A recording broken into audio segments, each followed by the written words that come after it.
Alors, nous sommes au stade Geoffroy-Guichard et dans le lointain, vous voyez arriver un vélo, un cycliste, avec sur le dos un sac tyrolien, un beau foulard. C'est Côme. Il vient de Roanne. Vous vous rendez compte, il est parti hier soir. Il va nous raconter son aventure. Allez, Côme, tu peux poser ton vélo maintenant. On fait un petit coucou. Alors, nous sommes, comme il pleut beaucoup, on s'est installé sous l'auvent de la billetterie du stade. Allez, on peut quitter le casque maintenant. Oui, voilà. c'est sûr.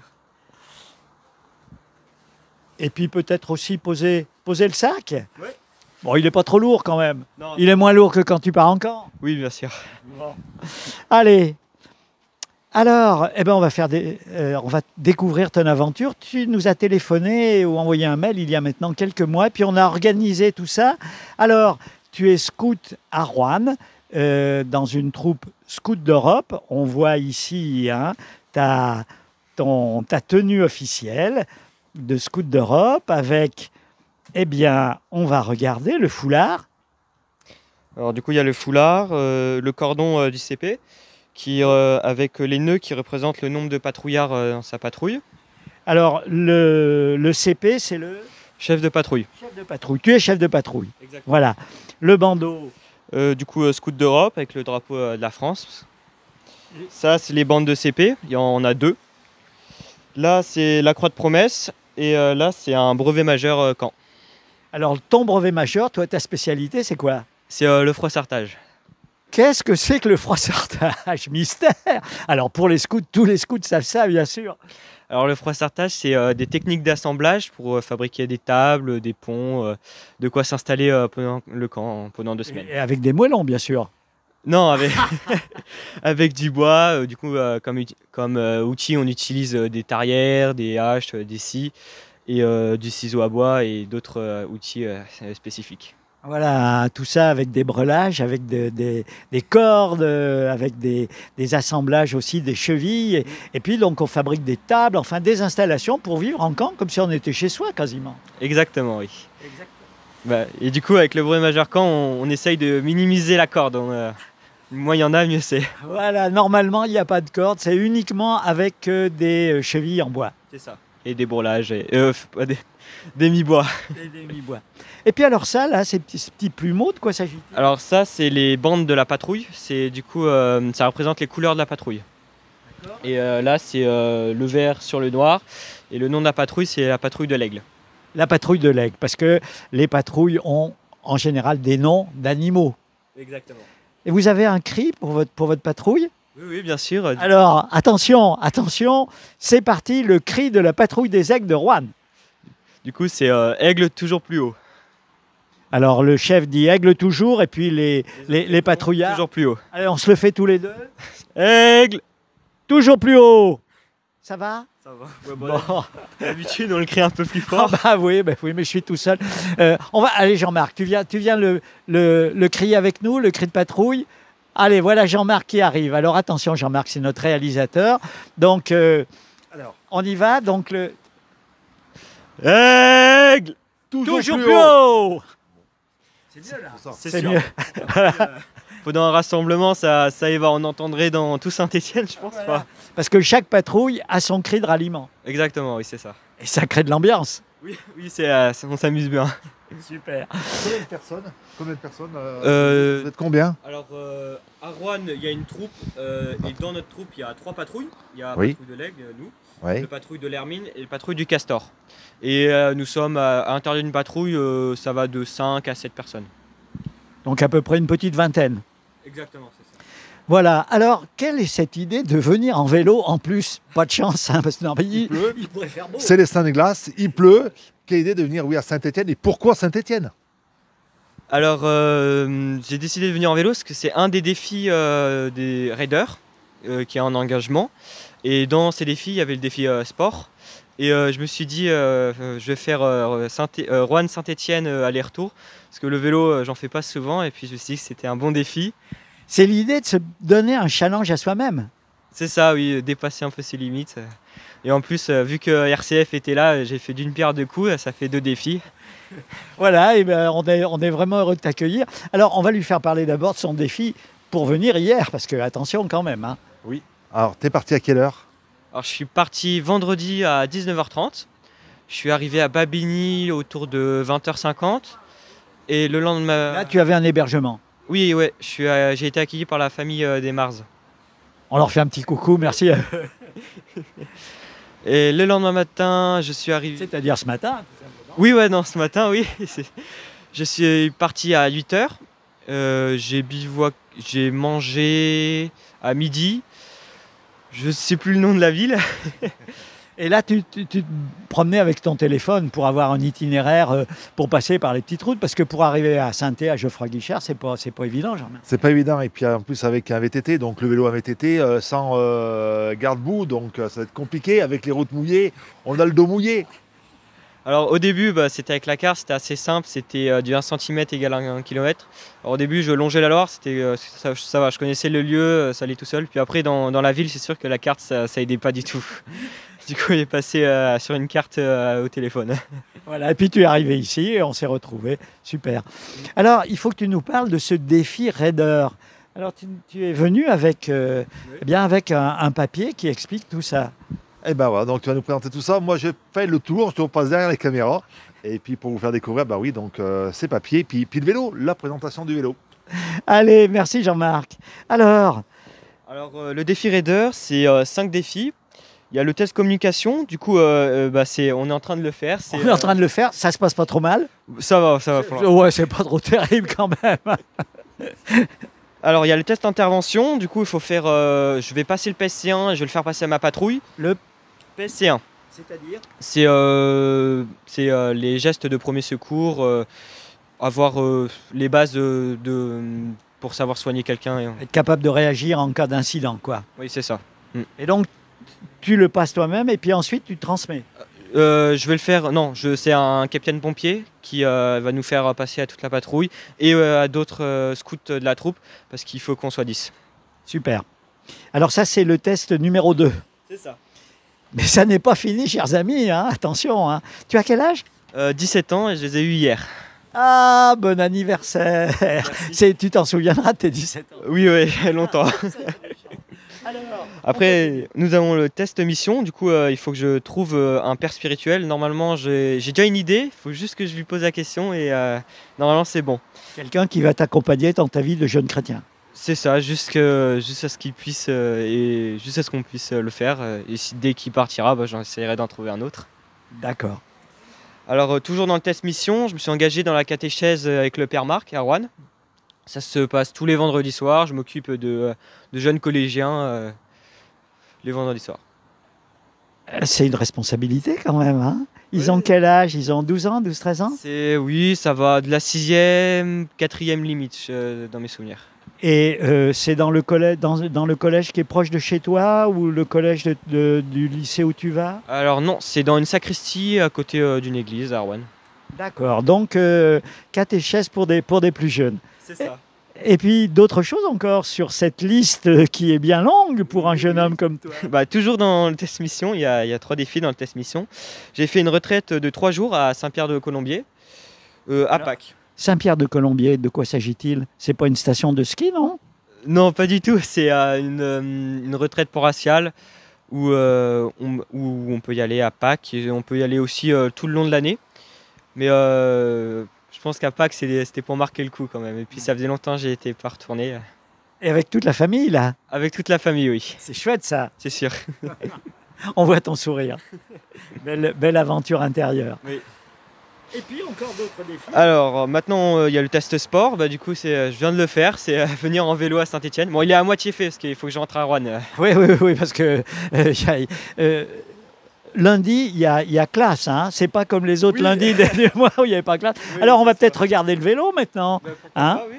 Allez, alors montre-nous un peu ce vélo. C'est un copain, je crois, qui te l'a prêté. Oui, c'est ça. C'est un copain qui me l'a prêté parce que il est vraiment bien. Il est bien plus pratique pour faire du VTT dans la boue. Parce que ça a été quand même compliqué. Alors le début, oui, vers Saint-Gaudard et un peu le long de la Loire, il y a des moments, il y avait de la boue de partout. Oui, mais ça fait des beaux souvenirs. Oui, je vais m'en souvenir, oui, pendant longtemps. Voilà le vélo. Alors, est-ce qu'il y a encore d'autres défis pour ton... Ah, si. Oui, il y a un dernier défi, du coup, c'est le test raid. Alors, j'ai préparé le raid de certains de mes scouts et aussi de d'autres patrouilles. Leur raid, Alors un raid, c'est quoi? un raid, bah, c'est quand on part 2 jours. Alors, il y a raid seconde classe et raid première classe. Raid seconde classe, on peut partir avec 2 ou 3 scouts. Et raid première classe, il faut le faire tout seul. Et tu en as déjà fait un raid première classe? Alors, moi, j'en suis à raid première classe, oui. Alors raconte. Et bah, c'était l'année dernière où j'ai passé ma première classe. Je suis parti de Saint-Vincent-de-Boissé. À côté de Roanne, hein, à à côté 5 de Roanne. km de Roanne. C'est ça, oui. Et je suis passé par le barrage de Villeray et je suis allé dans. À pied? À pied, oui, oui. Ah oui, parce que pour ceux qui connaissent la région, déjà Saint-Vincent-de-Boissé, le barrage, ça fait déjà une dizaine de kilomètres. Ou une quinzaine à peu Une près. quinzaine, voilà. Ouais. Et après, on a continué jusque dans les montagnes où il y a un ami qui nous a prêté sa grange pour dormir. Bel exploit. Oui. Et tu étais seul alors? Alors, pour la nuit, vu qu'on était 2 à faire notre première classe, on s'est rejoints. Mais sinon, pour marcher, oui, j'étais tout seul. Belle expérience. Oui, c'est sûr. Ah, ça marque, hein? Oui. Alors, chez les scouts, il y a la vie quotidienne, mais il y a surtout les camps. C'est ça qui est génial, les camps. Je crois que tu es scout depuis tout petit. C'est comme Astérix, t'es tombé dans la potion magique familiale, raconte. Alors oui, je suis né un peu dans le scoutisme, parce que mes parents étaient déjà chefs scouts. Du coup, quand mon père, il est chef de l'ETN Frassertage. Et quand j'étais petit, je l'accompagnais à Château-Landon, un lieu où il y a des scouts qui se rassemblent, dans ces projets de construction. Du coup, à 5 ans, je jouais déjà avec la hache. Donc ça explique pourquoi tu as choisi cette majeure. Hein. Exactement, oui. Voilà. Alors, tout petit, tu as commencé à être louveteau sans doute. Oui, ouais, louveteau, en effet, oui. Du coup, j'ai commencé à l'âge normal, je crois que c'est 8 ans, 7 ans, je sais plus, un truc comme ça. Et j'ai été second, saisonnier, puis je suis passé à la troupe. Tu es passé à la troupe, et à la troupe, au bout d'un peu de temps, de quelques mois en général, on fait sa promesse. On fait toujours une promesse chez les scouts? On fait toujours sa promesse, oui. Alors ça dépend, on peut le faire pendant le camp d'été, moi c'était pendant le camp d'été. Et sinon, ça peut se faire pendant le camp de Pâques ou un week-end de troupe. Un moment important quand même. Tu avais un parrain? Non, on n'a pas de parrain quand on fait sa promesse, mais il y a la troupe qui est derrière, ça fait plaisir, les CP qui t'accompagnent pendant ta promesse. Tu t'en souviens? C'était où? C'était à Autun. C'était à Autun, on était devant un château, il y avait des spots lumineux qui éclairaient. Et oui, je m'en souviens, on était plusieurs cuchons, ça veut dire on est les derniers de la patrouille. Oui, c'est le cul de patte, comme on disait. Ah bah, voilà, le cul de patte, c'est le dernier, puisque au fur et à mesure de l'âge, on grandit. On est d'abord le dernier, puis ensuite on en accueille un autre, et puis après on devient second, puis après on devient chef. Hein. C'est ce qui est ton cas. Donc tu as fait plusieurs camps, tu me disais que tu avais fait 4 camps. 4 camps, c'est ça. Alors raconte un peu ces camps, c'est des aventures extraordinaires. Quelques souvenirs à la fois magnifiques, et puis peut-être 1 ou 2 souvenirs de grosses galères. Au camp à Roanne, on avait fait un camp à Roanne juste à côté parce que c'était le Covid. Oui, et puis il n'y a pas besoin de partir très loin au fond pour vivre dans la nature, et puis voilà. On était parti en explo du coup et Explo, donc exploration. C'est ça. Et on avait notre carte. On va se glisser à l'abri là parce que la pluie est vigoureuse. Donc tu vas déjà bien te mouiller demain pour revenir. Donc il vaut mieux que tu te mouilles pas trop maintenant. Donc vous aviez votre carte, vous étiez en carte. Oui. Du coup, il fallait chercher des balises. Il y avait des balises un peu partout dans la nature. Et nous, on est allé chercher celles qui étaient dans la montagne. Mais les chefs, ils avaient oublié de la poser. Déjà. Du coup, on l'a pas trouvée. Ah bah c'est sûr que vous aviez peu de chance de la trouver. C'était la plus éloignée en plus, on était monté tout en haut de la montagne et on l'avait contournée en plus. On était sorti de la carte, on n'avait plus d'eau. Il n'y avait plus d'eau, il y a des scouts, il y a un scout qui commence à paniquer, il a entendu une voiture, il a couru tout droit. Et on a trouvé une rivière, on avait des... Bon, c'est pas très scout, mais au grand jeu, on a des rations militaires. Oui. C'est une tradition à Roanne, on aime bien. Et dans les rations militaires, tu as des pastilles purificatrices d'eau. Oui, parce qu'il faut quand même pas boire n'importe quelle flotte. Oui, c'est ça. Du coup, et on les a utilisées pour boire, parce que sinon, je pense que ça aurait été compliqué de rentrer. Vous êtes rentrés quand même. Oui, oui, on est Alors rentrés. les chefs, vous leur avez passé un savon, j'espère quand même, parce que c'était pas très sérieux Oui, de leur oui, part. c'est sûr, ouais, c'était pas sympa. Donc voilà, c'est à la fois une galère et en même temps Ouais. un magnifique souvenir. Ouais, Quoi. on s'en souvient, c'est sûr. Et tes jeunes scouts, ils s'en souviendront tous. Ouais, bah, elle s'en souvient. Bah, j'étais en deuxième année de Oui, scoutisme. donc tu étais un peu jeune là. J'étais encore jeune, oui. Ouais, ouais. Alors, un souvenir formidable cette fois-ci, un souvenir magnifique, un souvenir qui t'a réchauffé le cœur, dont tu te dis ça, c'est quand j'aurai une amoureuse, une vraie, je lui raconterai ça.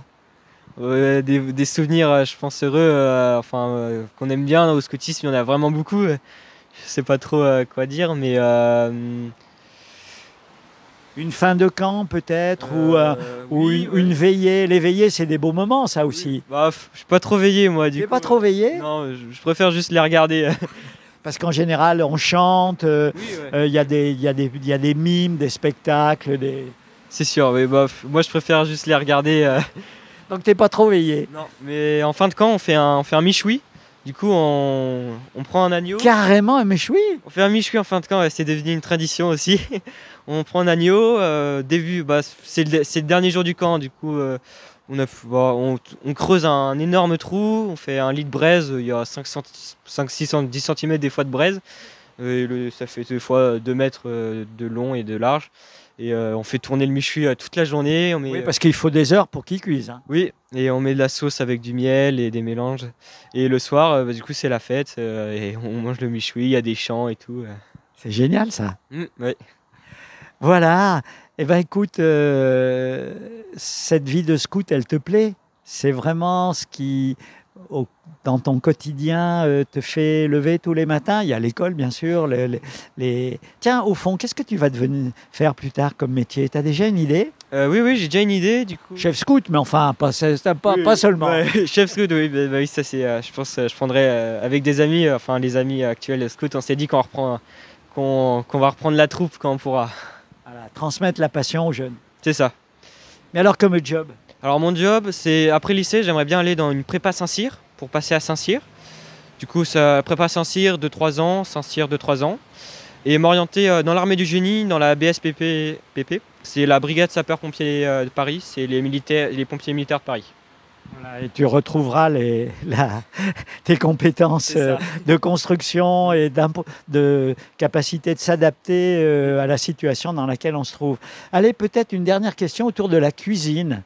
Parce que quand on part en camp, eh ben, on fait la popote. Oui. Alors, ça se passe comment? Vous avez bien sûr des machines à laver, du gaz, voilà le grand confort, quoi. C'est sûr. C'est sûr. Non, c'est pas vrai. Alors, est-ce que vous construisez vos tables de cuisine? Oui, on construit du coup la table où on mange, la table de travail où on va faire la cuisine. On fabrique une table à feu parce qu'on n'a pas le droit de faire des feux au sol en été. Du coup, on fait une table à feu.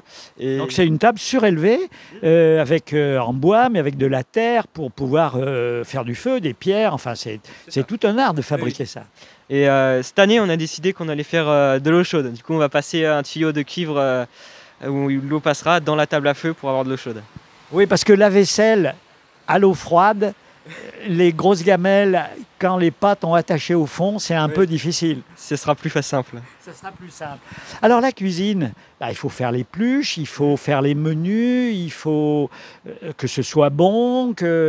Comment on s'organise? Là, il n'y a pas de brevet de cuistot parmi vous? Si, il y a des badges cuistot, il y a même un brevet majeur cuisine.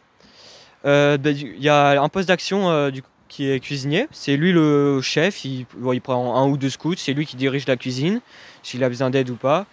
Et en camp d'été, on fabrique des fours et même un frigo. Et Vous faites votre pain?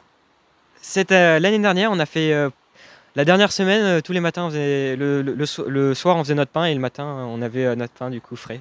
Ça, c'est génial, ça. Oui, c'était pas mal. Dernière semaine, on a fait vraiment beaucoup de choses dans le four. On a mangé des pizzas, des lasagnes. Et tout ça avec du feu de bois. Feu de bois, oui, c'est ça. Alors on voit sur des pizzerias cuites au feu de bois, venez chez les scouts, vous n'aurez pas de soucis pour avoir tout ça. Écoute, Com, on a vraiment été heureux de te rencontrer. C'est les hasards hein, de la vie. Tu as bien fait de nous envoyer ce mail. Courage pour la suite. À travers toi, on salue tes chefs, la troupe, tes compas, et puis tous les jeunes garçons ou filles, scouts, des différents mouvements scouts qui vivent de belles aventures et puis qui grandissent dans leur foi. Ta foi, elle a grandi dans ta vie personnelle avec les scouts? Oui, je pense, parce que en tant que CP, on a charge d'âme, du coup, il faut qu'on s'occupe. On a charge d'âme. C'est ça. On s'occupe des scouts et c'est quelque chose d'important d'avoir charge d'âme, parce qu'au ciel, ils vont rendre les conséquences. Bon, faut pas te mettre trop de pression quand même. Hein. Mais c'est beau ce terme de charge d'âme. Mais c'est sûr, ouais, c'est magnifique. Eh bien, écoute, bon retour et bien sûr, nous, on va partager tout ça sur les réseaux sociaux. Merci à Jean-Marc. On vous laisse devant Geoffroy Guichard et à bientôt pour de nouvelles aventures sur nos pages réseaux sociaux et puis sur la radio aussi, bien sûr. À bientôt. Au revoir, Com. Au revoir.